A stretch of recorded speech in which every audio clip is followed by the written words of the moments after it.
بسم الله الرحمن الرحيم. ألف لام ميم. ذلك الكتاب لا ريب فيه هدى للمتقين الذين يؤمنون بالغيب ويقيمون الصلاة ومما رزقناهم ينفقون والذين يؤمنون بما أنزل إليك وما أنزل من قبلك وبالآخرة هم يوقنون أولئك على هدى من ربهم وأولئك هم المفلحون إن الذين كفروا سواء عليهم أأنذرتهم أم لم تنذرهم لا يؤمنون ختم الله على قلوبهم وعلى سمعهم وعلى أبصارهم غشاوة ولهم عذاب عظيم ومن الناس من يقول آمنا بالله وباليوم الآخر وما هم بمؤمنين يخادعون الله والذين آمنوا وما يخدعون إلا أنفسهم وما يشعرون في قلوبهم مرض فزادهم الله مرضا ولهم عذاب أليم بما كانوا يكذبون وإذا قيل لهم لا تفسدوا في الأرض قالوا إنما نحن مصلحون ألا إنهم هم المفسدون ولكن لا يشعرون وإذا قيل لهم آمنوا كما آمن الناس قالوا أنؤمن كما آمن السفهاء ألا إنهم هم السفهاء ولكن لا يعلمون وإذا لقوا الذين آمنوا قالوا آمنا وإذا خلوا إلى شياطينهم قالوا إنا معكم إنما نحن مستهزئون الله يستهزئ بهم ويمدهم في طغيانهم يعمهون أولئك الذين اشتروا الضلالة بالهدى فما ربحت تجارتهم وما كانوا مهتدين مثلهم كمثل الذي استوقد نارا فلما أضاءت ما حوله ذهب الله بنورهم وتركهم في ظلمات لا يبصرون صم بكم عمي فهم لا يرجعون أو كصيب من السماء فيه ظلمات ورعد وبرق يجعلون أصابعهم في آذانهم من الصواعق حذر الموت والله محيط بالكافرين يكاد البرق يخطف أبصارهم كلما أضاء لهم مشوا فيه وإذا أظلم عليهم قاموا ولو شاء الله لذهب بسمعهم وأبصارهم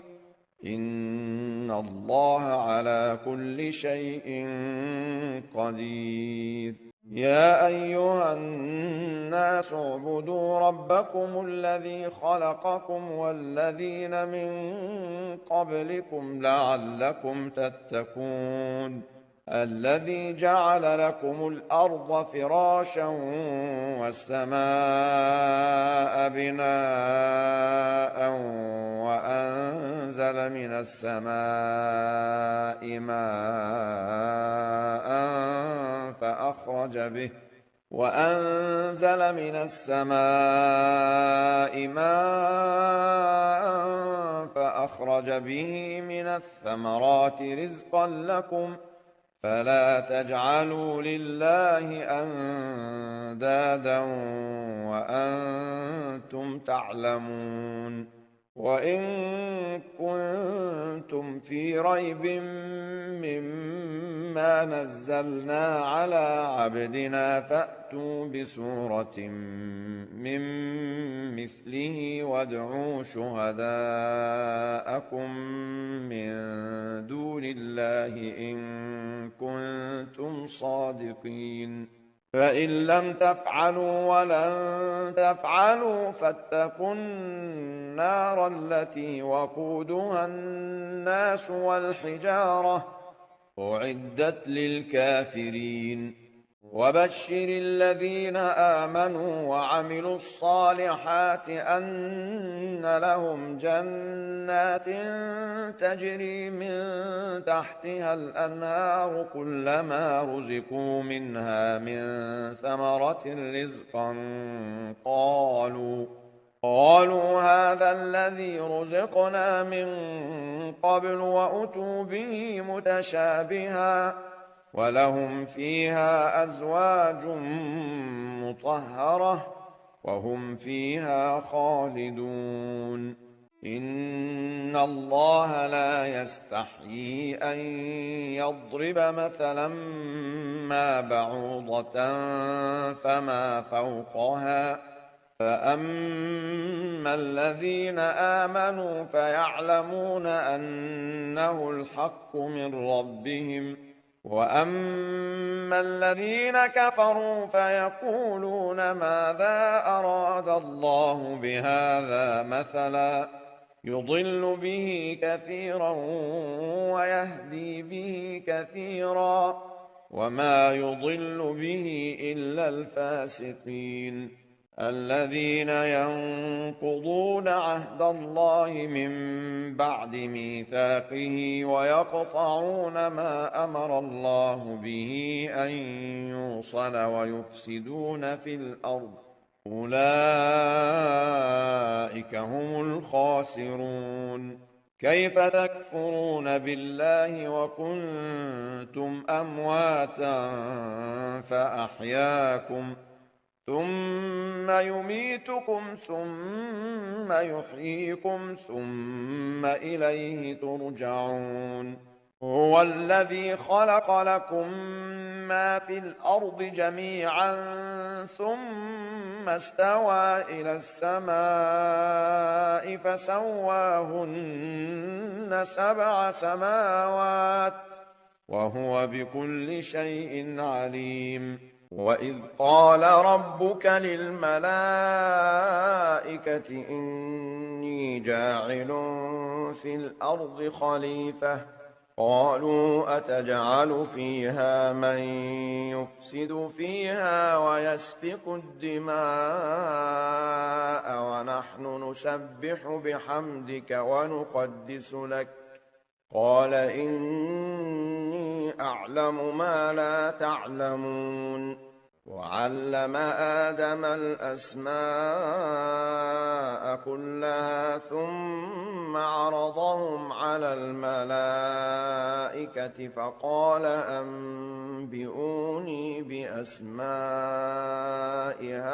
هؤلاء إن كنتم صادقين. قالوا سبحانك لا علم لنا إلا ما علمتنا إنك أنت العليم الحكيم. قال يا آدم أنبئهم بأسمائهم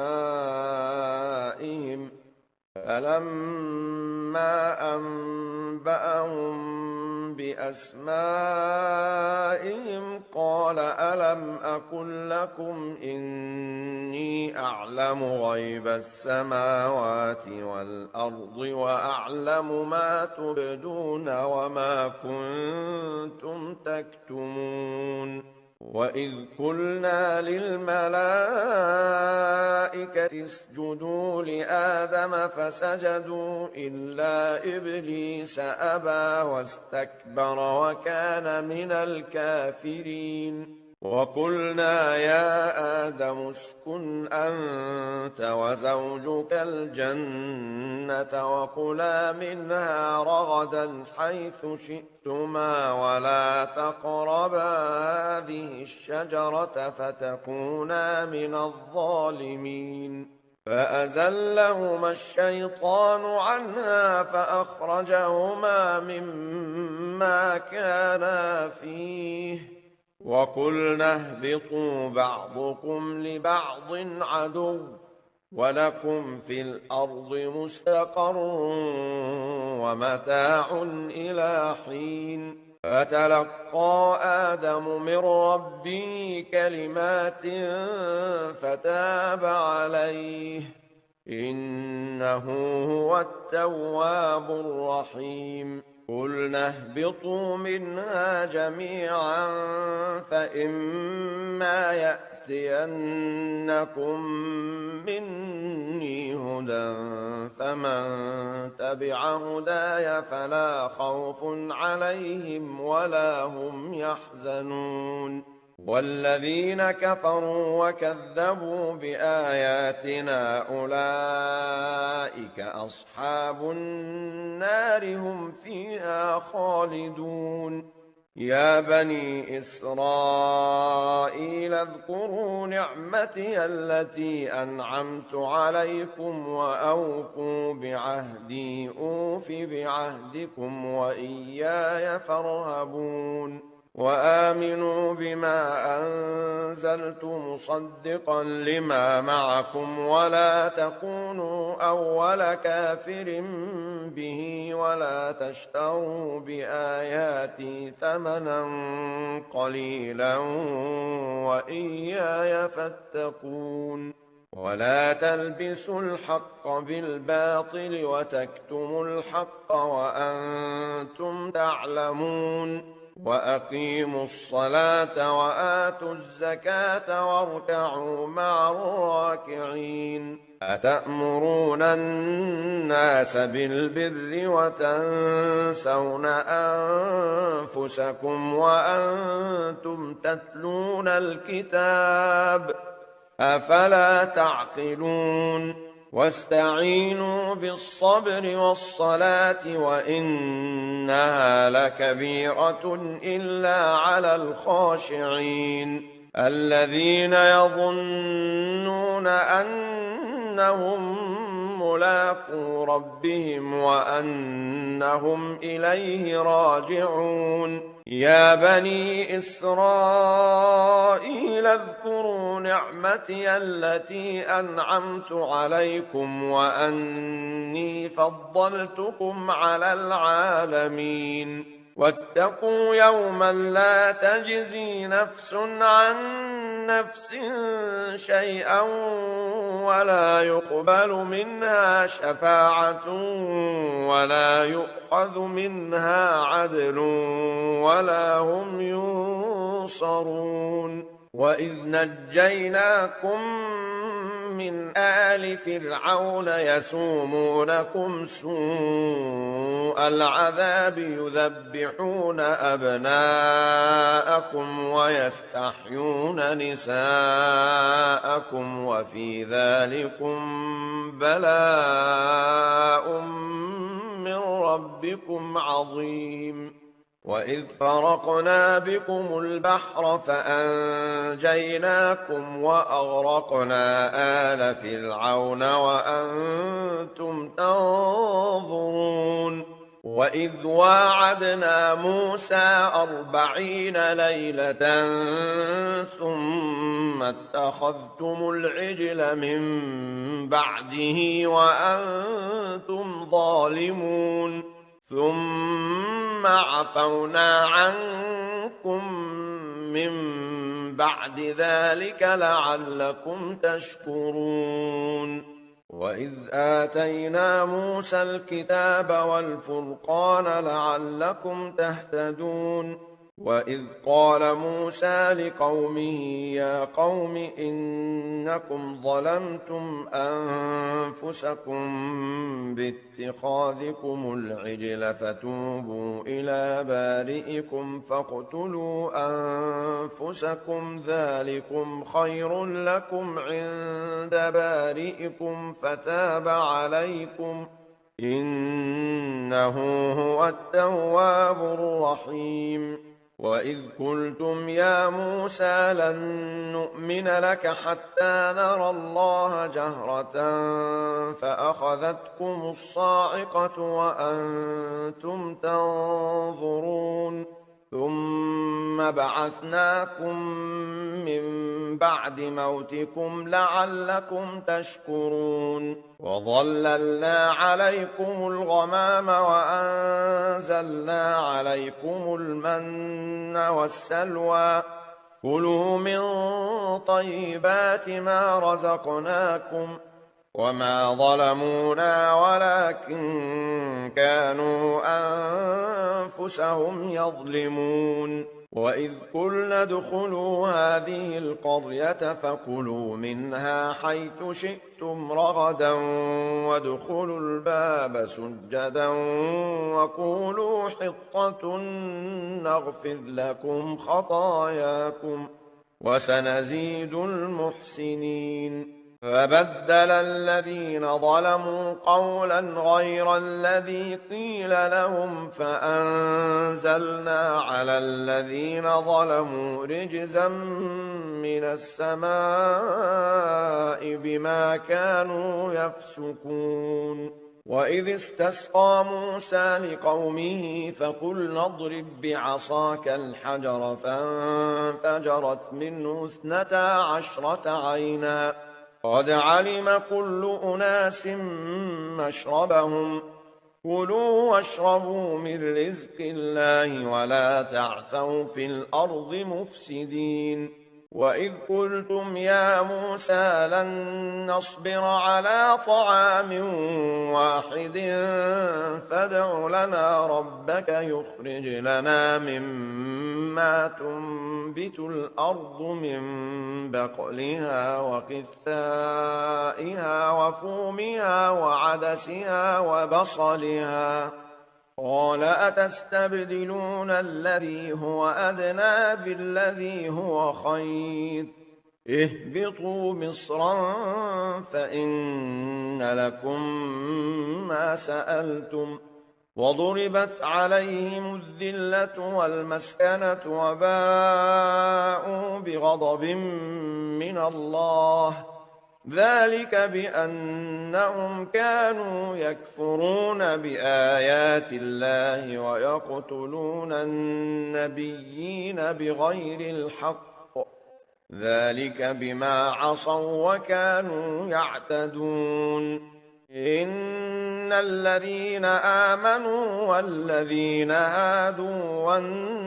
والنصارى والصابئين من آمن بالله واليوم الآخر وعمل صالحا فلهم أجرهم عند ربهم ولا خوف عليهم ولا هم يحزنون وإذ أخذنا ميثاقكم ورفعنا فوقكم الطور خذوا ما آتيناكم بقوة واذكروا ما فيه لعلكم تتقون ثم توليتم من بعد ذلك فلولا فضل الله عليكم ورحمته لكنتم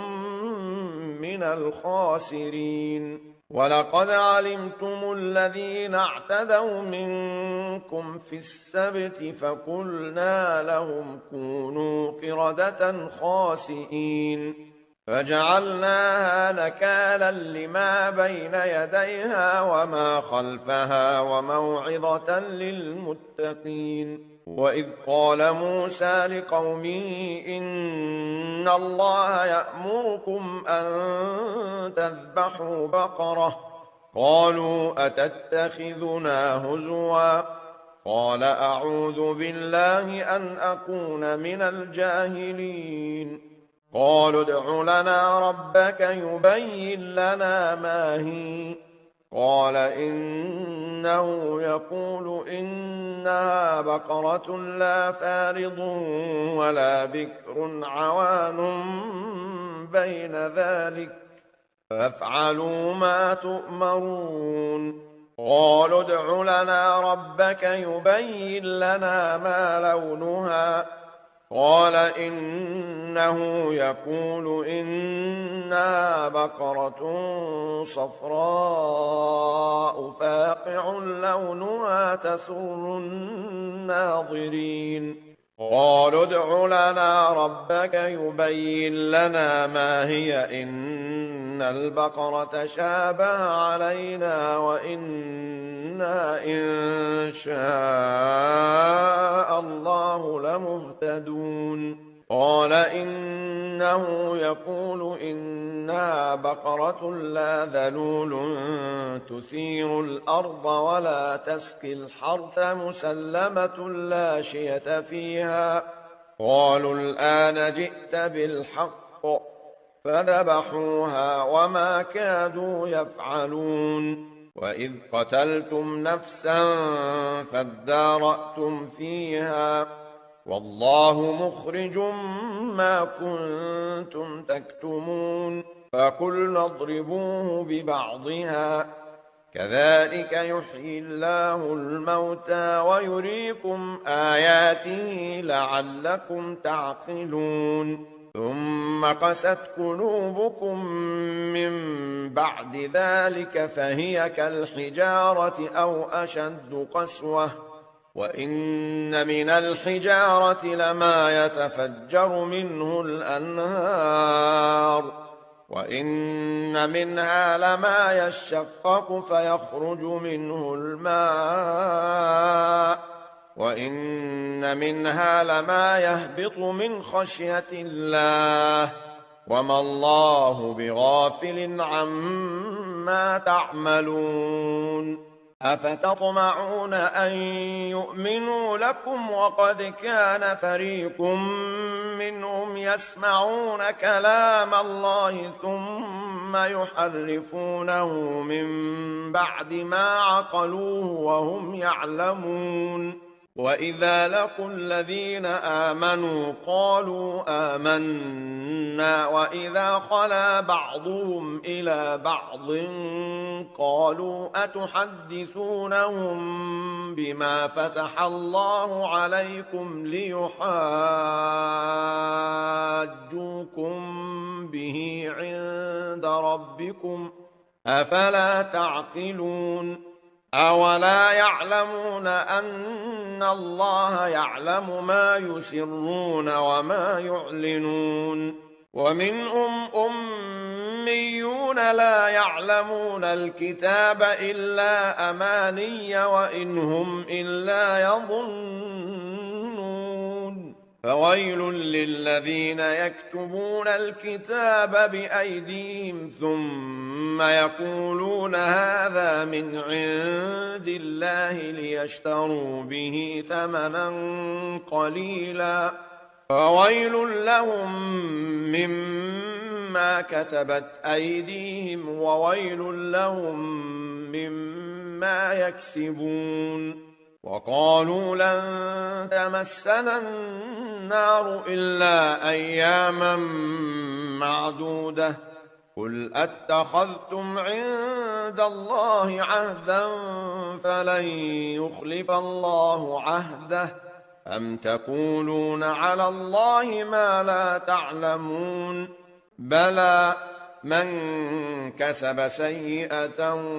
وأحاطت به خطيئته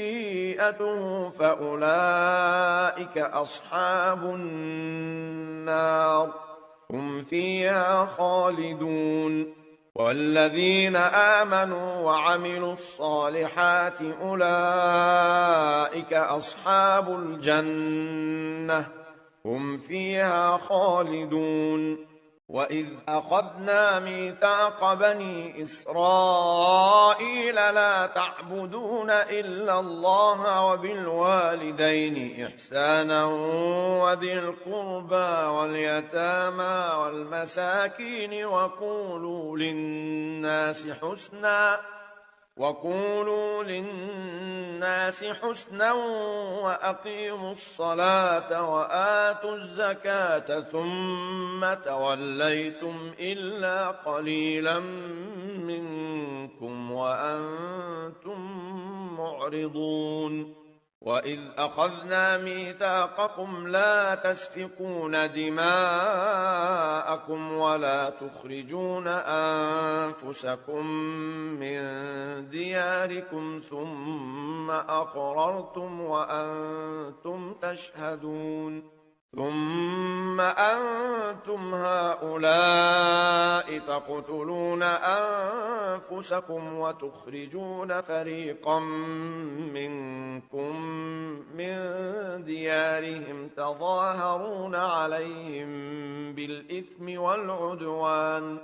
تظاهرون عليهم بالإثم والعدوان وإن يأتوكم أسارى تفادوهم وهو محرم عليكم إخراجهم أفتؤمنون ببعض الكتاب وتكفرون ببعض فما جزاء من يفعل ذلك منكم إلا خزي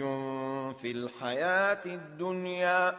ويوم القيامة يردون إلى أشد العذاب وما الله بغافل عما تعملون أولئك الذين اشتروا الحياة الدنيا بالآخرة فلا يخفف عنهم العذاب ولا هم ينصرون ولقد آتينا موسى الكتاب وقفينا من بعده بالرسل وآتينا عيسى ابن مريم البينات وأيدناه بروح القدس أفكلما جاءكم رسول بما لا تهوى أنفسكم استكبرتم ففريقا كذبتم وفريقا تقتلون وقالوا قلوبنا غلف بل لعنهم الله بكفرهم فقليلا ما يؤمنون ولما جاءهم كتاب من عند الله مصدق لما معهم وكانوا من قبل يستفتحون على الذين كفروا فلما جاءهم ما عرفوا كفروا به فلعنة الله على الكافرين بئس ما اشتروا به أنفسهم أن يكفروا بما أنزل الله بغيا أن ينزل الله من فضله على من يشاء من عباده فباءوا بغضب على غضب وللكافرين عذاب مهين وإذا قيل لهم آمنوا بما أنزل الله قالوا نؤمن بما أنزل علينا ويكفرون بما وراءه وهو الحق مصدقا لما معهم قل فلم تقتلون أنبياء الله من قبل إن كنتم مؤمنين ولقد جاءكم موسى بالبينات ثم اتخذتم العجل من بعده وأنتم ظالمون وإذ أخذنا ميثاقكم ورفعنا فوقكم الطور خذوا ما آتيناكم بقوة واسمعوا قالوا سمعنا وعصينا وأشربوا في قلوبهم العجل بكفرهم قل بئس ما يأمركم به إيمانكم إن كنتم مؤمنين قل إن كانت لكم الدار الآخرة عند الله خالصة من دون الناس فتمنوا الموت إن كنتم صادقين ولن يتمنوه أبدا بما قدمت أيديهم والله عليم بالظالمين ولتجدنهم أحرص الناس على حياة ومن الذين أشركوا يود أحدهم لو يعمر 1000 سنة وما هو بمزحزحه من العذاب أن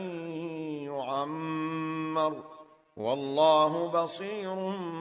بما يعملون قل من كان عدوا لجبريل فإنه نزله على قلبك بإذن الله مصدقا لما بين يديه وهدى وبشرى للمؤمنين من كان عدوا لله وملائكته ورسله وجبريل وميكال فإن الله عدو للكافرين ولقد أنزلنا إليك آيات بينات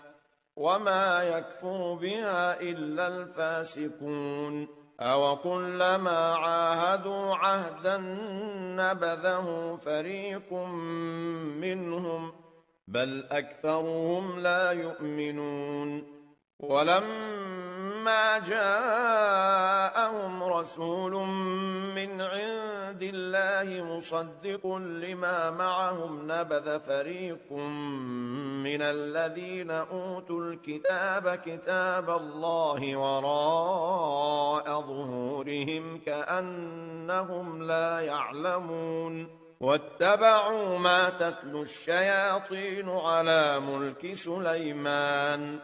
وما كفر سليمان ولكن الشياطين كفروا يعلمون الناس السحر وما أنزل على الملكين ببابل هاروت وماروت وما يعلمان من أحد حتى يقولا إنما نحن فتنة فلا تكفر فيتعلمون منهما ما يفرقون به بين المرء وزوجه وما هم بضارين به من أحد إلا بإذن الله ويتعلمون ما يضرهم ولا ينفعهم ولقد علموا لمن اشتراه ما له في الآخرة من خلاق ولبئس ما شروا به أنفسهم لو كانوا يعلمون ولو أنهم آمنوا واتقوا لمثوبة من عند الله خير لو كانوا يعلمون يا أيها الذين آمنوا لا تقولوا راعنا وقولوا انظرنا واسمعوا وللكافرين عذاب أليم ما يود الذين كفروا من أهل الكتاب ولا المشركين أن ينزل عليكم من خير من ربكم والله يختص برحمته من يشاء والله ذو الفضل العظيم ما ننسخ من آية أو ننسها نأت بخير منها أو مثلها ألم تعلم أن الله على كل شيء قدير ألم تعلم أن الله له ملك السماوات والأرض وما لكم من دون الله من ولي ولا نصير أم تريدون أن تسألوا رسولكم كما سئل موسى من قبل ومن يتبدل الكفر بالإيمان فقد ضل سواء السبيل ود كثير من أهل الكتاب لو يردونكم من بعد إيمانكم كفارا حسدا من عند أنفسهم من بعد ما تبين لهم الحق فاعفوا واصفحوا حتى يأتي الله بأمره إن الله على كل شيء قدير وأقيموا الصلاة وآتوا الزكاة وما تقدموا لأنفسكم من خير تجدوه عند الله إن الله بما تعملون بصير وقالوا لن يدخل الجنة إلا من كان هودا أو نصارى تلك أمانيهم قل هاتوا برهانكم إن كنتم صادقين بلى من أسلم وجهه لله وهو محسن فله أجره عند ربه ولا خوف عليهم ولا هم يحزنون وقالت اليهود ليست النصارى على شيء وقالت النصارى ليست اليهود على شيء وهم يتلون الكتاب كذلك قال الذين لا يعلمون مثل قولهم فالله يحكم بينهم يوم القيامة فيما كانوا فيه يختلفون ومن أظلم ممن منع مساجد الله أن يذكر فيها اسمه وسعى في خرابها أولئك ما كان لهم أن يدخلوها إلا خائفين لهم في الدنيا خزي ولهم في الآخرة عذاب عظيم ولله المشرق والمغرب فأينما تولوا فثم وجه الله إن الله واسع عليم وقالوا اتخذ الله ولدا سبحانه بل له ما في السماوات والأرض كل له قانتون بديع السماوات والأرض وإذا قضى أمرا فإنما يقول له كن فيكون وقال الذين لا يعلمون لولا يكلمنا الله أو تأتينا آية كذلك قال الذين من قبلهم مثل قولهم تشابهت قلوبهم قد بينا الآيات لقوم يوقنون إنا أرسلناك بالحق بشيرا ونذيرا ولا تسأل عن أصحاب الجحيم ولن ترضى عنك اليهود ولا النصارى حتى تتبع ملتهم قل إن هدى الله هو الهدى ولئن اتبعت أهواءهم بعد الذي جاءك من العلم ما لك من الله من ولي ولا نصير الذين آتيناهم الكتاب يتلونه حق تلاوته أولئك يؤمنون به ومن يكفر به فأولئك هم الخاسرون يا بني إسرائيل اذكروا نعمتي التي أنعمت عليكم وأني فضلتكم على العالمين واتقوا يوما لا تجزي نفس عن نفس شيئا ولا يقبل منها عدل ولا تنفعها شفاعة ولا هم ينصرون وإذ ابتلى إبراهيم ربه بكلمات فأتمهن قال إني جاعلك للناس إماما قال ومن ذريتي قال لا ينال عهد الظالمين وإذ جعلنا البيت مثابة للناس وأمنا واتخذوا من مقام إبراهيم مصلى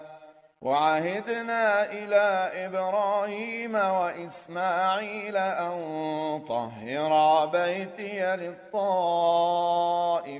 والعاكفين والركع السجود وإذ قال إبراهيم رب اجعل هذا بلدا آمنا وارزق أهله من الثمرات من آمن منهم بالله واليوم الآخر قال ومن كفر فأمتعه قليلا ثم أضطره إلى عذاب النار وبئس المصير وإذ يرفع إبراهيم القواعد من البيت وإسماعيل ربنا تقبل منا إنك أنت السميع العليم ربنا وجعلنا مسلمين لك ومن ذريتنا أمة مسلمة لك وأرنا مناسكنا وتب علينا إنك أنت التواب الرحيم ربنا وابعث فيهم رسولا منهم يتلو عليهم آياتك ويعلمهم الكتاب والحكمة ويزكيهم إنك أنت العزيز الحكيم ومن يرغب عن ملة إبراهيم إلا من سفه نفسه ولقد اصطفيناه في الدنيا وإنه في الآخرة لمن الصالحين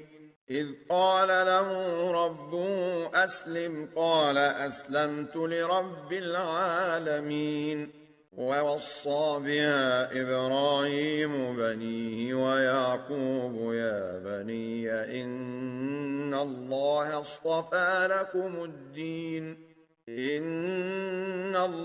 اصطفى لكم الدين فلا تموتن إلا وأنتم مسلمون أم كنتم شهداء إذ حضر يعقوب الموت إذ قال لبنيه ما تعبدون من بعدي قالوا نعبد إلهك وإله آبائك إبراهيم وإسماعيل وإسحاق إلها واحدا ونحن له مسلمون تلك أمة قد خلت لها ما كسبت ولكم ما كسبتم ولا تسألون عما كانوا يعملون. وقالوا كونوا هودا أو نصارى تهتدوا قل بل ملة إبراهيم حنيفا وما كان من المشركين. قولوا آمنا بالله وما أنزل إلينا وما أنزل إلى إبراهيم وإسماعيل وإسحاق ويعقوب والأسباط وما أوتي موسى وعيسى وما أوتي النبيون من ربهم لا نفرق بين أحد منهم ونحن له مسلمون. فإن آمنوا بمثل ما آمنتم به فقد اهتدوا وإن تولوا فإنما هم في شقاق فسيكفيكهم الله وهو السميع العليم. صبغة الله ومن أحسن من الله صبغة ونحن له عابدون. قل أتحاجوننا في الله وهو ربنا وربكم ولنا أعمالنا ولكم أعمالكم ونحن له مخلصون. أم تقولون إن إبراهيم وإسماعيل وإسحاق ويعقوب والأسباط كانوا هودا أو نصارى قل أأنتم أعلم أم الله ومن أظلم ممن كتم شهادة عنده من الله وما الله بغافل عما تعملون. تلك أمة قد خلت لها ما كسبت ولكم ما كسبتم ولا تسألون عما كانوا يعملون. سيقول السفهاء من الناس ما ولاهم عن قبلتهم التي كانوا عليها قل لله المشرق والمغرب يهدي من يشاء إلى صراط مستقيم. وكذلك جعلناكم أمة وسطا لتكونوا شهداء على الناس ويكون الرسول عليكم شهيدا. وما جعلنا القبلة التي كنت عليها إلا لنعلم من يتبع الرسول ممن ينقلب على عقبيه وإن كانت لكبيرة إلا على الذين هدى الله وما كان الله ليضيع إيمانكم إن الله بالناس لرءوف رحيم. قد نرى تقلب وجهك في السماء فلنولينك قبلة ترضاها فول وجهك شطر المسجد الحرام وحيث ما كنتم فولوا وجوهكم شطره وإن الذين أوتوا الكتاب ليعلمون أنه الحق من ربهم وما الله بغافل عما يعملون. ولئن أتيت الذين أوتوا الكتاب بكل آية ما تبعوا قبلتك وما أنت بتابع قبلتهم وما بعضهم بتابع قبلة بعض ولئن اتبعت أهواءهم من بعد ما جاءك من العلم إنك إذا لمن الظالمين الذين آتيناهم الكتاب يعرفونه كما يعرفون أبناءهم وإن فريقا منهم ليكتمون الحق وهم يعلمون الحق من ربك فلا تكونن من الممترين ولكل وجهة هو موليها فاستبقوا الخيرات أينما تكونوا يأت بكم الله جميعا إن الله على كل شيء قدير ومن حيث خرجت فول وجهك شطر المسجد الحرام وإنه للحق من ربك وما الله بغافل عما تعملون ومن حيث خرجت فول وجهك شطر المسجد الحرام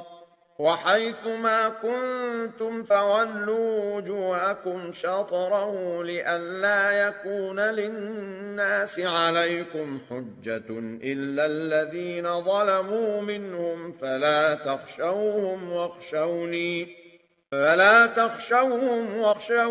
ولأتم نعمتي عليكم ولعلكم تهتدون كما أرسلنا فيكم رسولا منكم يتلو عليكم آياتنا ويزكيكم ويعلمكم الكتاب والحكمة ويعلمكم ما لم تكونوا تعلمون فاذكروني أذكركم واشكروا لي ولا تكفرون يا أيها الذين آمنوا استعينوا بالصبر والصلاة إن الله مع الصابرين ولا تقولوا لمن يقتل في سبيل الله أموات بل أحياء ولكن لا تشعرون ولنبلونكم بشيء من الخوف والجوع ونقص من الأموال والأنفس والثمرات وبشر الصابرين الذين إذا أصابتهم مصيبة قالوا إنا لله وإنا إليه راجعون أولئك عليهم صلوات من ربهم ورحمة وأولئك هم المهتدون إن الصفا والمروة من شعائر الله فمن حج البيت أو اعتمر فلا جناح عليه أن يطوف بهما ومن تطوع خيرا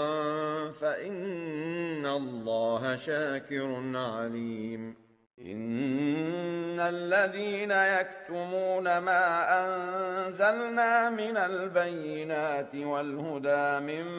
بعد ما بيناه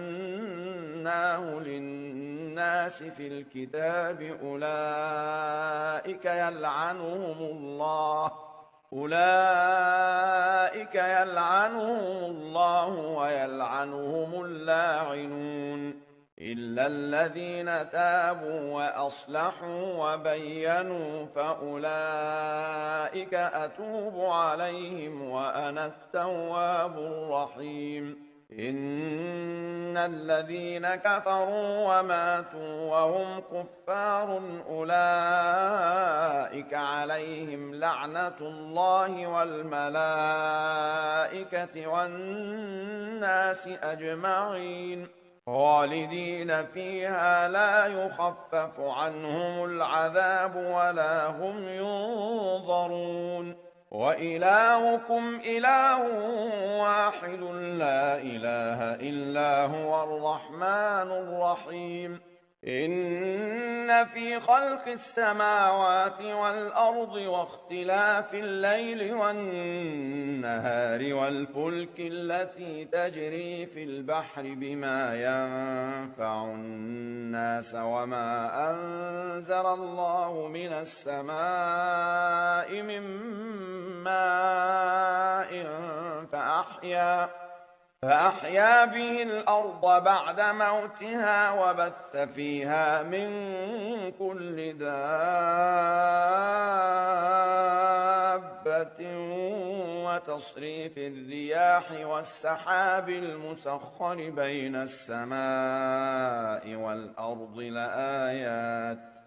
وتصريف الرياح والسحاب المسخر بين السماء والأرض لآيات لقوم يعقلون ومن الناس من يتخذ من دون الله أندادا يحبونهم كحب الله والذين آمنوا أشد حبا لله ولو يرى الذين ظلموا إذ يرون العذاب أن القوة لله جميعا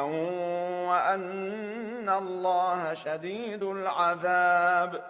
إذ تبرأ الذين اتبعوا من الذين اتبعوا ورأوا العذاب وتقطعت بهم الأسباب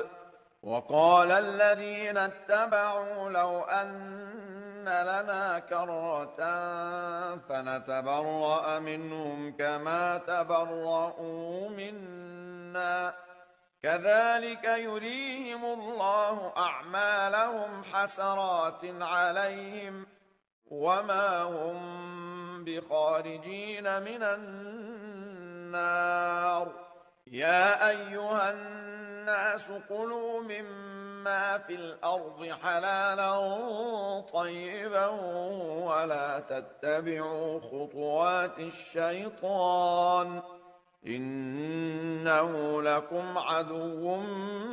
مبين إنما يأمركم بالسوء والفحشاء وأن تقولوا على الله ما لا تعلمون وإذا قيل لهم اتبعوا ما أنزل الله قالوا بل نتبع ما ألفينا عليه آباءنا أولو كان آباؤهم لا يعقلون شيئا ولا يهتدون ومثل الذين كفروا كمثل الذي ينعق بما لا يسمع إلا دعاء ونداء صم بكم عمي فهم لا يعقلون يا أيها الذين آمنوا كلوا من طيبات ما رزقناكم واشكروا لله إن كنتم إياه تعبدون إنما حرم عليكم الميتة والدم ولحم الخنزير وما أهل به لغير الله فمن اضطر غير باغ ولا عاد فلا إثم عليه إن الله غفور رحيم إن الذين يكتمون ما أنزل الله من الكتاب ويشترون به ثمنا قليلا أولئك ما يأكلون في بطونهم إلا النار ولا يكلمهم الله يوم القيامة ولا يزكيهم ولهم عذاب أليم أولئك الذين اشتروا الضلالة بالهدى والعذاب بالمغفرة فما أصبرهم على النار ذلك بأن الله نزل الكتاب بالحق وإن الذين اختلفوا في الكتاب لفي شقاق بعيد ليس البر أن تولوا وجوهكم قبل المشرق والمغرب ولكن البر من آمن بالله واليوم الآخر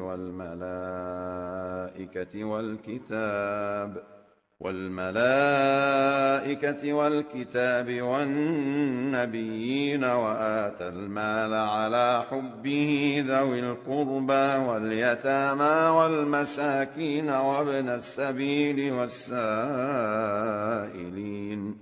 والسائلين وفي الرقاب وأقام الصلاة وآتى الزكاة والموفون بعهدهم إذا عاهدوا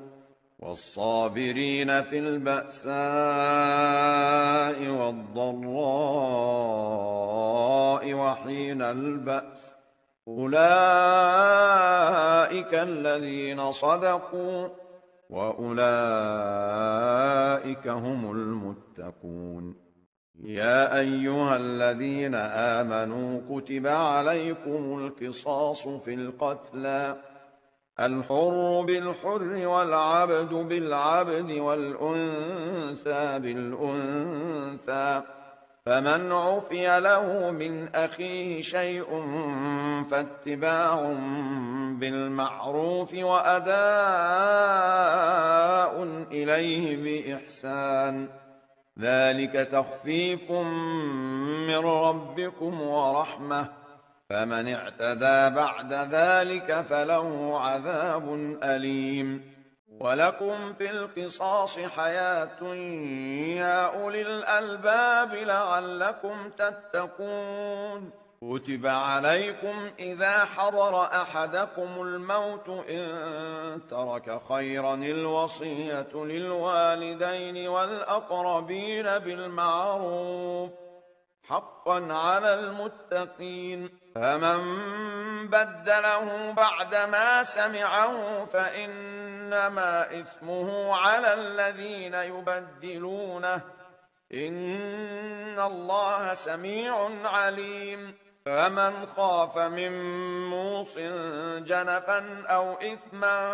فأصلح بينهم فلا إثم عليه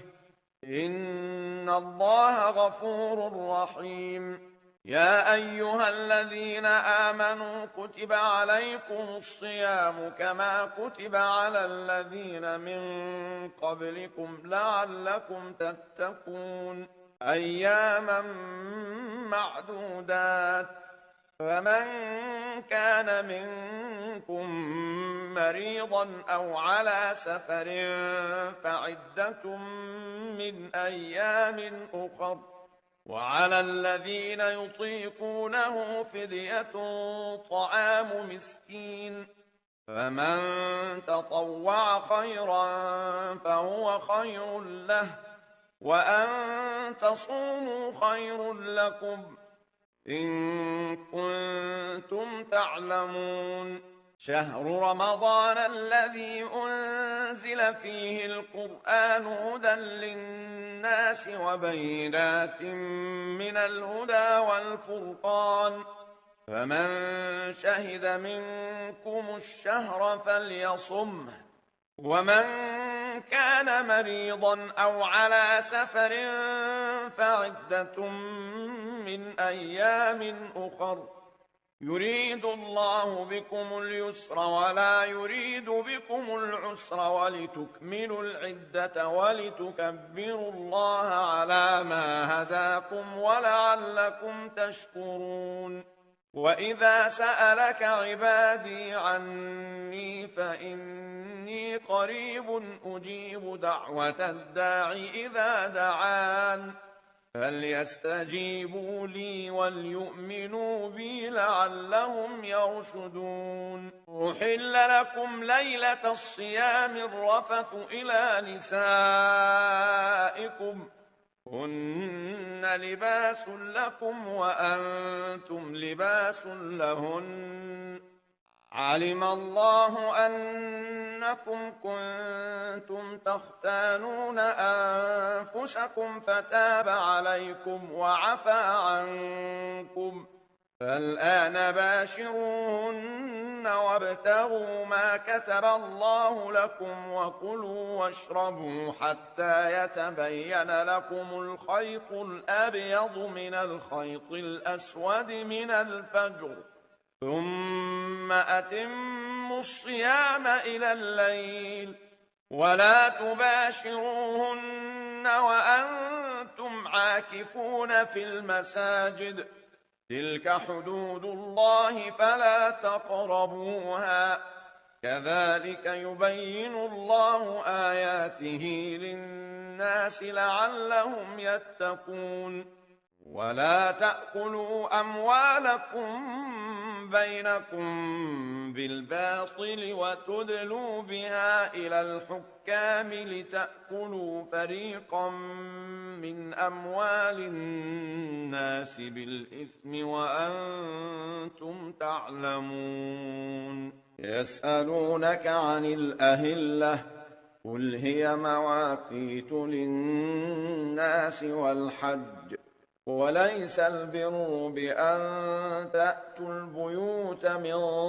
ظهورها ولكن البر من اتقى وأتوا البيوت من أبوابها واتقوا الله لعلكم تفلحون وقاتلوا في سبيل الله الذين يقاتلونكم ولا تعتدوا إن الله لا يحب المعتدين واقتلوهم حيث ثقفتموهم وأخرجوهم من حيث أخرجوكم والفتنة أشد من القتل ولا تقاتلوهم عند المسجد الحرام حتى يقاتلوكم فيه فإن قاتلوكم فاقتلوهم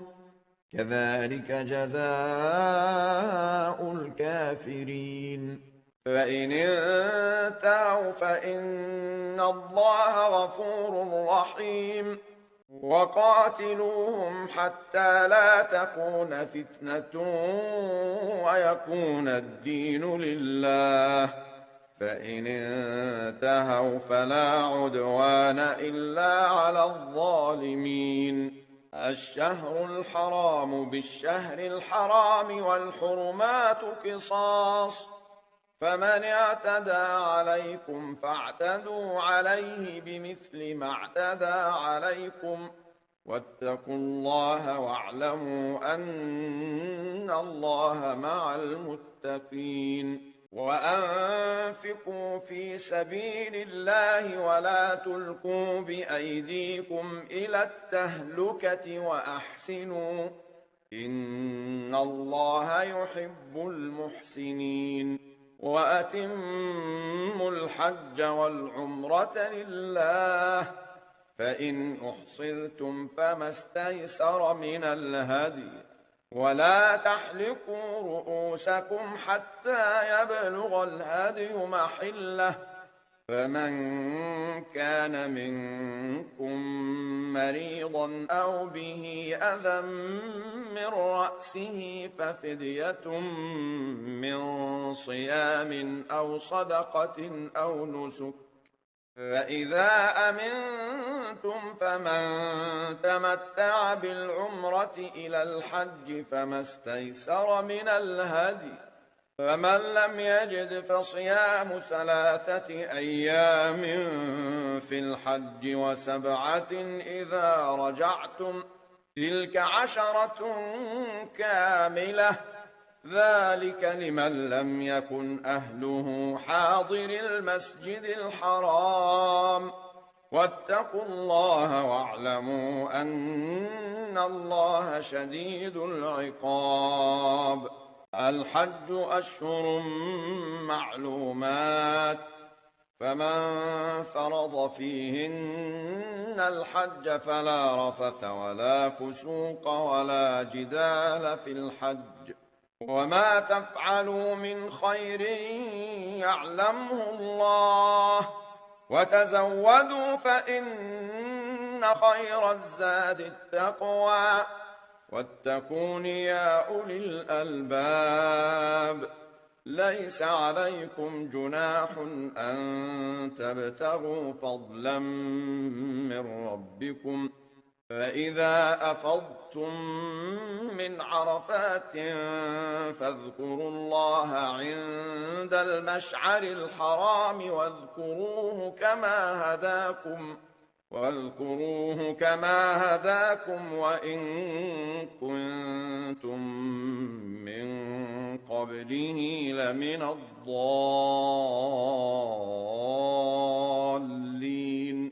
ثم أفيضوا من حيث أفاض الناس واستغفروا الله، إن الله غفور رحيم. فإذا قضيتم مناسككم فاذكروا الله كذكركم آباءكم أو أشد ذكرا. فمن الناس من يقول ربنا آتنا في الدنيا وما له في الآخرة من خلاق، ومنهم من يقول ربنا آتنا في الدنيا حسنة وفي الآخرة حسنة وقنا عذاب النار. أولئك لهم نصيب مما كسبوا، والله سريع الحساب. واذكروا الله في أيام معدودات، فمن تعجل في يومين فلا إثم عليه، ومن تأخر فلا إثم عليه لمن اتقى.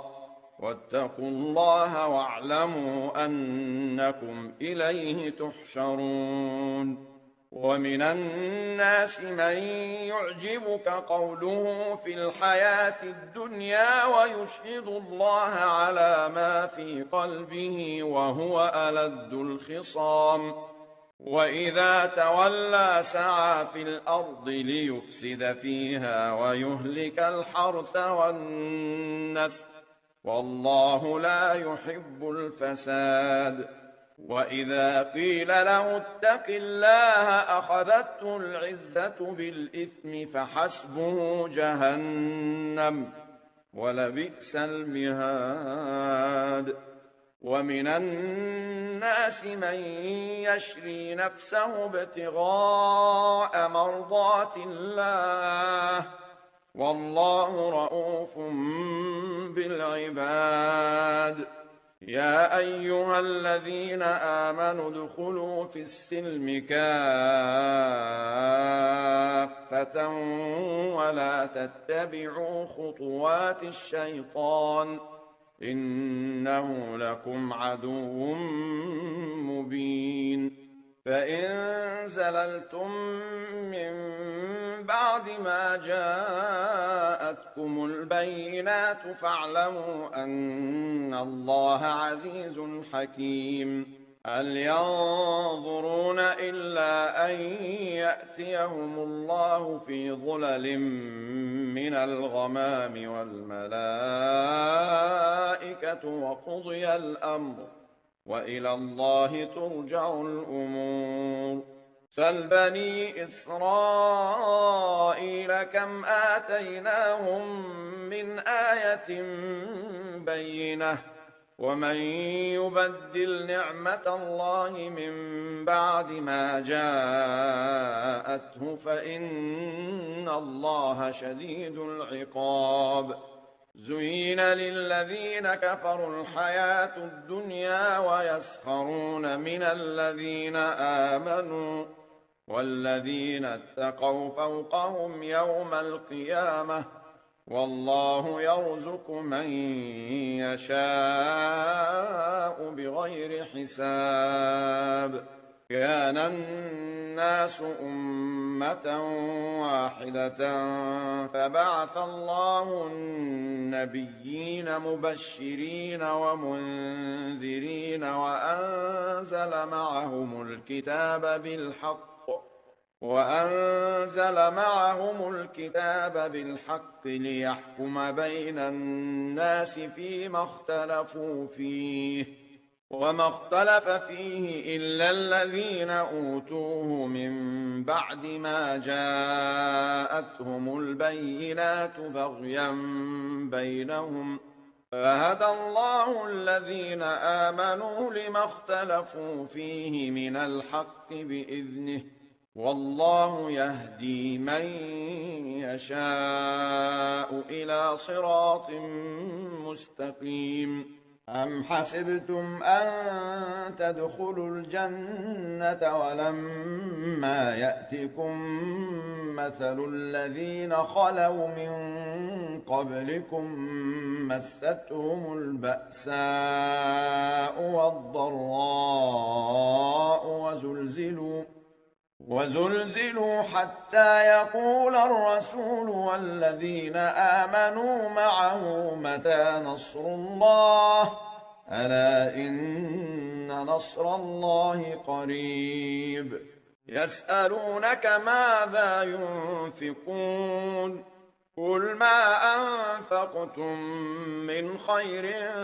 فللوالدين والأقربين واليتامى والمساكين وابن السبيل، وما تفعلوا من خير فإن الله به عليم. كتب عليكم القتال وهو كره لكم، وعسى أن تكرهوا شيئا وهو خير لكم، وعسى أن تحبوا شيئا وهو شر لكم، والله يعلم وأنتم لا تعلمون. يسألونك عن الشهر الحرام قتال فيه، قل قتال فيه كبير وصد عن سبيل الله وكفر به والمسجد الحرام وإخراج أهله منه أكبر عند الله، والفتنة أكبر من القتل، ولا يزالون يقاتلونكم حتى يردوكم عن دينكم إن استطاعوا، ومن يرتد منكم عن دينه فيمت وهو كافر فأولئك حبطت أعمالهم في الدنيا والآخرة، وأولئك أصحاب النار هم فيها خالدون. إن الذين آمنوا والذين هاجروا وجاهدوا في سبيل الله أولئك يرجون رحمة الله، والله غفور رحيم. يسألونك عن الخمر والميسر قل فيهما إثم كبير ومنافع للناس وإثمهما أكبر من نفعهما، ويسألونك ماذا ينفقون قل العفو،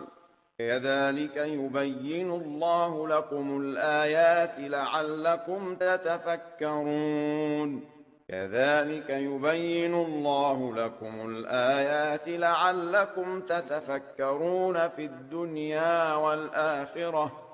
ويسألونك عن اليتامى قل إصلاح لهم خير، وإن تخالطوهم فإخوانكم، والله يعلم المفسد من المصلح، ولو شاء الله لأعنتكم، إن الله عزيز حكيم. ولا تنكحوا المشركات حتى يؤمن، ولأمة مؤمنة خير من مشركة ولو أعجبتكم ولا تنكحوا المشركين حتى يؤمنوا ولعبد مؤمن خير من مشرك ولو أعجبكم أولئك يدعون إلى النار والله يدعو إلى الجنة والمغفرة بإذنه ويبين آياته للناس لعلهم يتذكرون ويسألونك عن المحيض قل هو أذى فاعتزلوا النساء في المحيض ولا تقربوهن حتى يطهرن فإذا تطهرن فأتوهن من حيث أمركم الله إن الله يحب التوابين ويحب المتطهرين نساؤكم حرث لكم فأتوا حرثكم أنى شئتم وقدموا لأنفسكم واتقوا الله واعلموا أنكم ملاقوه وبشر المؤمنين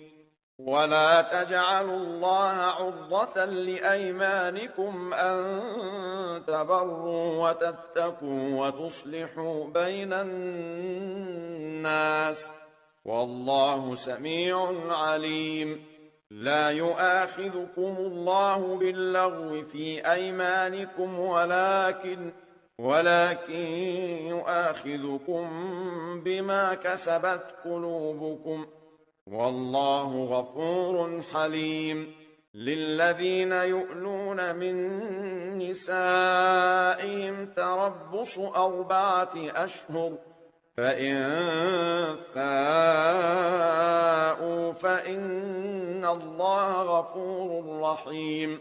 وإن عزموا الطلاق فإن الله سميع عليم والمطلقات يتربصن بأنفسهن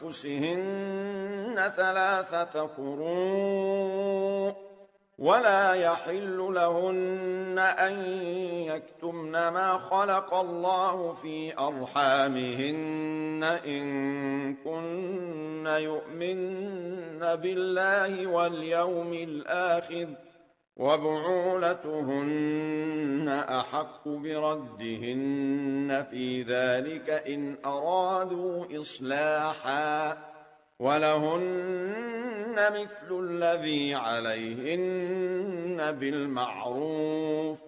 وللرجال عليهن درجة والله عزيز حكيم الطلاق 2 فإمساك بمعروف أو تسريح بإحسان ولا يحل لكم أن تأخذوا مما آتيتموهن شيئا إلا أن يخافا ألا يقيما حدود الله فإن خفتم ألا يقيما حدود الله فلا جناح عليهما فيما افتدت به تلك حدود الله فلا تعتدوها ومن يتعد حدود الله فأولئك هم الظالمون فإن طلقها فلا تحل له من بعد حتى تنكح زوجا غيره فإن طلقها فلا جناح عليهما أن يتراجعا إن ظنا أن يقيما حدود الله وتلك حدود الله يبينها لقوم يعلمون وإذا طلقتم النساء فبلغن أجلهن فأمسكوهن بمعروف أو سرحوهن بمعروف ولا تمسكوهن ضرارا لتعتدوا ومن يفعل ذلك فقد ظلم نفسه ولا تتخذوا آيات الله هزوا واذكروا نعمة الله عليكم وما أنزل عليكم من الكتاب والحكمة يعظكم به واتقوا الله واعلموا أن الله بكل شيء عليم وإذا طلقتم النساء فبلغن أجلهن فلا تعضلوهن أن ينكحن أزواجهن إذا تراضوا بينهم بالمعروف ذلك يوعظ به من كان منكم يؤمن بالله واليوم الآخر ذلكم أزكى لكم وأطهر والله يعلم وأنتم لا تعلمون والوالدات يرضعن أولادهن حولين كاملين لمن أراد أن يتم الرضاعة وعلى المولود له رزقهن وكسوتهن بالمعروف لا تكلف نفس إلا وسعها لا تضار والدة بولدها ولا مولود له بولده وعلى الوارث مثل ذلك فإن أرادا فصالا عن تراض منهما وتشاور فلا جناح عليهما وإن أردتم أن تسترضعوا أولادكم فلا جناح عليكم إذا سلمتم ما آتيتم بالمعروف واتقوا الله واعلموا أن الله بما تعملون بصير والذين يتوفون منكم ويذرون أزواجا يتربصن بأنفسهن 4 أشهر و10 فإذا بلغن أجلهن فلا جناح عليكم فيما فعلن في أنفسهن بالمعروف والله بما تعملون خبير ولا جناح عليكم فيما عرضتم به من خطبة النساء أو أكننتم في أنفسكم علم الله أنكم ستذكرونهن ولكن لا تواعدوهن سرا إلا أن تقولوا قولا معروفا ولا تعزموا عقدة النكاح حتى يبلغ الكتاب أجله واعلموا أن الله يعلم ما في أنفسكم فاحذروه واعلموا أن الله غفور حليم لا جناح عليكم إن طلقتم النساء ما لم تمسوهن أو تفرضوا لهن فريضة ومتعوهن على الموسع قدره وعلى المقتر قدره متاعا بالمعروف حقا على المحسنين وإن طلقتموهن من قبل أن تمسوهن وقد فرضتم لهن فريضة فنصف ما فرضتم إلا أن يعفون إلا أن يعفون أو يعفو الذي بيده عقدة النكاح وأن تعفوا أقرب للتقوى ولا تنسوا الفضل بينكم إن الله بما تعملون بصير حافظوا على الصلوات والصلاة الوسطى وقوموا لله قانتين فإن خفتم فرجالا أو ركبانا فإذا أمنتم فاذكروا الله كما علمكم ما لم تكونوا تعلمون والذين يتوفون منكم ويذرون أزواجا وصية لأزواجهم متاعا إلى الحول غير إخراج فإن خرجن فلا جناح عليكم فيما فعلن في أنفسهن من معروف والله عزيز حكيم وللمطلقات متاع بالمعروف حقا على المتقين كذلك يبين الله لكم آياته لعلكم تعقلون ألم تر إلى الذين خرجوا من ديارهم وهم ألوف حذر الموت فقال لهم الله موتوا ثم أحياهم إن الله لذو فضل على الناس ولكن أكثر الناس لا يشكرون وقاتلوا في سبيل الله واعلموا أن الله سميع عليم من ذا الذي يقرض الله قرضا حسنا فيضاعفه له أضعافا كثيرة والله يقبض ويبسط وإليه ترجعون ألم تر إلى الملأ من بني إسرائيل من بعد موسى إذ قالوا لنبي له مبعث لنا ملكا نقاتل في سبيل الله قال هل عسيتم إن كتب عليكم القتال ألا تقاتلوا قالوا وما لنا ألا نقاتل في سبيل الله وقد أخرجنا من ديارنا وأبنائنا فلما كتب عليهم القتال تولوا إلا قليلا منهم والله عليم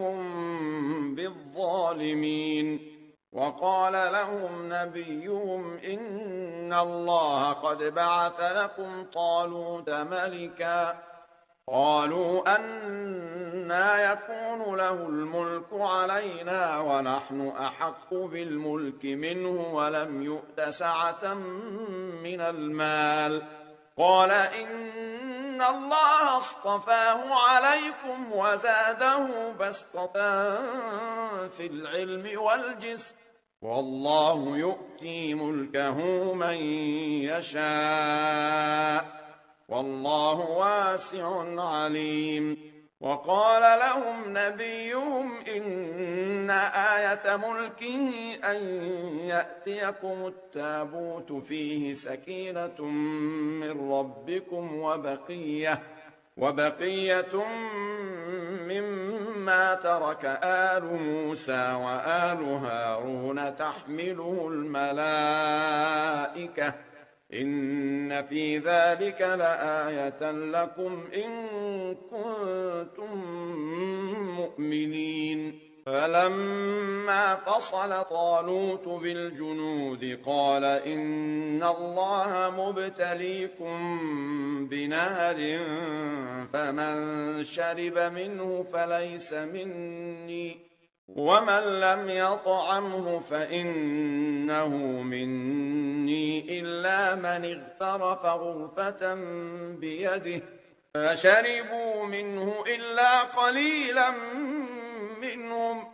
فلما جاوزه هو والذين آمنوا معه قالوا لا طاقة لنا اليوم بجالوت وجنوده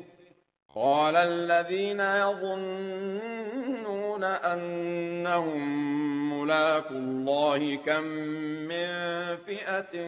قليلة غلبت فئة كثيرة بإذن الله والله مع الصابرين ولما برزوا لجالوت وجنوده قالوا ربنا أفرغ علينا صبرا وثبت أقدامنا وانصرنا على القوم الكافرين فهزموهم بإذن الله وقتل داود جالوت وآتاه الله الملك والحكمة وعلمه مما يشاء ولولا دفع الله الناس بعضهم ببعض لفسدت الأرض ولكن الله ذو فضل على العالمين تلك آيات الله نتلوها عليك بالحق وإنك لمن المرسلين تلك الرسل فضلنا بعضهم على بعض منهم من كلم الله ورفع بعضهم درجات وآتينا عيسى ابن مريم البينات وأيدناه بروح القدس ولو شاء الله ما اقتتل الذين من بعدهم من بعد ما جاءتهم البينات ولكن اختلفوا فمنهم من آمن ومنهم من كفر ولو شاء الله ما اقتتلوا ولكن الله يفعل ما يريد يا أيها الذين آمنوا أنفقوا مما رزقناكم من قبل أن يأتي يوم لا بيع فيه ولا خلة ولا شفاعة والكافرون هم الظالمون الله لا إله إلا هو الحي القيوم لا تأخذه سنة ولا نوم له ما في السماوات وما في الأرض من ذا الذي يشفع عنده إلا بإذنه يعلم ما بين أيديهم وما خلفهم ولا يحيطون بشيء من علمه إلا بما شاء وسع كرسيه السماوات والأرض ولا يؤوده حفظهما وهو العلي العظيم لا إكراه في الدين قد تبين الرشد من الغي فمن يكفر بالطاغوت ويؤمن بالله فقد استمسك بالعروة الوثقى لا انفصام لها والله سميع عليم الله ولي الذين آمنوا يخرجهم من الظلمات إلى النور والذين كفروا أولياؤهم الطاغوت يخرجونهم من النور إلى الظلمات أولئك أصحاب النار هم فيها خالدون ألم تر إلى الذي حاج إبراهيم في ربه أن آتاه الله الملك إذ قال إبراهيم ربي الذي يحيي ويميت قال أنا أحيي وأميت. قال إبراهيم فإن الله يأتي بالشمس من المشرق فأت بها من المغرب فبهت الذي كفر والله لا يهدي القوم الظالمين. أو كالذي مر على قرية وهي خاوية على عروشها قال أنى يحيي هذه الله بعد موتها فأماته الله 100 عام ثم بعثه قال كم لبثت؟ قال لبثت يوما أو بعض يوم. قال بل لبثت 100 عام فانظر إلى طعامك وشرابك لم يتسنه وانظر إلى حمارك ولنجعلك آية للناس وانظر إلى العظام كيف ننشزها ثم نكسوها لحما فلما تبين له قال أعلم أن الله على كل شيء قدير. وإذ قال إبراهيم رب أرني كيف تحيي الموتى قال أولم تؤمن قال بلى ولكن ليطمئن قلبي قال فخذ 4 من الطير فصرهن إليك ثم اجعل على كل جبل منهن جزءا ثم ادعهن يأتينك سعيا واعلم أن الله عزيز حكيم. مثل الذين ينفقون أموالهم في سبيل الله كمثل حبة أنبتت 7 سنابل في كل سنبلة 100 حبة والله يضاعف لمن يشاء والله واسع عليم. الذين ينفقون أموالهم في سبيل الله ثم لا يتبعون ما أنفقوا منا ولا أذى لهم أجرهم عند ربهم ولا خوف عليهم ولا هم يحزنون. قول معروف ومغفرة خير من صدقة يتبعها أذى والله غني حليم. يا أيها الذين آمنوا لا تبطلوا صدقاتكم بالمن والأذى كالذي ينفق ماله رئاء الناس ولا يؤمن بالله واليوم الآخر فمثله كمثل صفوان عليه تراب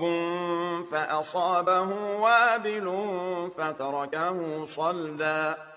لا يقدرون على شيء مما كسبوا والله لا يهدي القوم الكافرين. ومثل الذين ينفقون أموالهم ابتغاء مرضات الله وتثبيتا من أنفسهم كمثل جنة بربوة أصابها وابل فآتت أكلها ضعفين فإن لم يصبها وابل فطل والله بما تعملون بصير. أيود أحدكم أن تكون له جنة من نخيل وأعناب تجري من تحتها الأنهار له فيها من كل الثمرات وأصابه الكبر وله ذرية ضعفاء فأصابها إعصار فيه نار فاحترقت كذلك يبين الله لكم الآيات لعلكم تتفكرون. يا أيها الذين آمنوا أنفقوا من طيبات ما كسبتم ومما أخرجنا لكم من الأرض ولا تيمموا الخبيث منه تنفقون ولستم بآخذيه إلا أن تغمضوا فيه واعلموا أن الله غني حميد. الشيطان يعدكم الفقر ويأمركم بالفحشاء والله يعدكم مغفرة منه وفضلا والله واسع عليم. يؤتي الحكمة من يشاء ومن يؤت الحكمة فقد أوتي خيرا كثيرا وما يذكر إلا أولو الألباب. وما أنفقتم من نفقة أو نذرتم من نذر فإن الله يعلمه وما للظالمين من أنصار. إن تبدوا الصدقات فنعما هي وإن تخفوها وتؤتوها الفقراء فهو خير لكم ويكفر عنكم من سيئاتكم والله بما تعملون خبير. ليس عليك هداهم ولكن الله يهدي من يشاء وما تنفقوا من خير فلأنفسكم وما تنفقون إلا ابتغاء وجه الله وما تنفقوا من خير يوفى إليكم وأنتم لا تظلمون. للفقراء الذين أحصروا في سبيل الله لا يستطيعون ضربا في الأرض يحسبهم الجاهل أغنياء من التعفف تعرفهم بسيماهم لا يسألون الناس إلحافا وما تنفقوا من خير فإن الله به عليم. الذين ينفقون أموالهم بالليل والنهار سرا وعلانية فلهم أجرهم عند ربهم ولا خوف عليهم ولا هم يحزنون. الذين يأكلون الربا لا يقومون إلا كما يقوم الذي يتخبطه الشيطان من المس ذلك بأنهم قالوا إنما البيع مثل الربا وأحل الله البيع وحرم الربا. فمن جاءه موعظة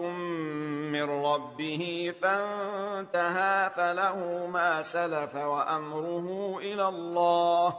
ومن عاد فأولئك أصحاب النار هم فيها خالدون. يمحق الله الربا ويربي الصدقات والله لا يحب كل كفار أثيم. إن الذين آمنوا وعملوا الصالحات وأقاموا الصلاة وآتوا الزكاة لهم أجرهم عند ربهم ولا خوف عليهم ولا هم يحزنون. يا أيها الذين آمنوا اتقوا الله وذروا ما بقي من الربا إن كنتم مؤمنين فإن لم تفعلوا فأذنوا بحرب من الله ورسوله وإن تبتم فلكم رؤوس أموالكم لا تظلمون ولا تظلمون. وإن كان ذو عسرة فنظرة إلى ميسرة وأن تصدقوا خير لكم إن كنتم تعلمون واتقوا يوما ترجعون فيه إلى الله ثم توفى كل نفس ما كسبت وهم لا يظلمون يا أيها الذين آمنوا إذا تداينتم بدين إلى أجل مسمى فاكتبوه وليكتب بينكم كاتب بالعدل ولا يأب كاتب أن يكتب كما علمه الله فليكتب وليملل الذي عليه الحق وليتق الله ربه ولا يبخس منه شيئا فإن كان الذي عليه الحق سفيها أو ضعيفا أو لا يستطيع أن يمل هو فليملل وليه بالعدل واستشهدوا شهيدين من رجالكم فإن لم يكونا رجلين فرجل وامرأتان ممن ترضون من الشهداء أن تضل إحداهما فتذكر إحداهما الأخرى ولا يأبى الشهداء إذا ما دعوا ولا تسأموا أن تكتبوه صغيرا أو كبيرا إلى أجله ذلكم أقسط عند الله وأقوم للشهادة وأدنى ألا ترتابوا إلا أن تكون تجارة حاضرة تديرونها بينكم فليس عليكم جناح ألا تكتبوها وأشهدوا إذا تبايعتم ولا يضار كاتب ولا شهيد وإن تفعلوا فإنه فسوق بكم واتقوا الله ويعلمكم الله والله بكل شيء عليم وإن كنتم على سفر ولم تجدوا كاتبا فرهان مقبوضة فإن أمن بعضكم بعضا فليؤدي الذي اؤتمن أمانته وليتق الله ربه ولا تكتموا الشهادة ومن يكتمها فإنه آثم قلبه والله بما تعملون عليم لله ما في السماوات وما في الأرض وإن تبدوا ما في أنفسكم أو تخفوه يحاسبكم به الله فيغفر لمن يشاء ويعذب من يشاء والله على كل شيء قدير آمن الرسول بما أنزل إليه من ربه والمؤمنون كل آمن بالله وملائكته وكتبه ورسله كل آمن بالله وملائكته وكتبه ورسله لا نفرق بين أحد من رسله وقالوا سمعنا وأطعنا غفرانك ربنا وإليك المصير لا يكلف الله نفسا إلا وسعها لها ما كسبت وعليها ما اكتسبت ربنا لا تؤاخذنا إن نسينا أو أخطأنا ربنا ولا تحمل علينا إصرا كما حملته على الذين من قبلنا ربنا ولا تحملنا ما لا طاقة لنا به واعف عنا واغفر لنا وارحمنا أنت مولانا فانصرنا على القوم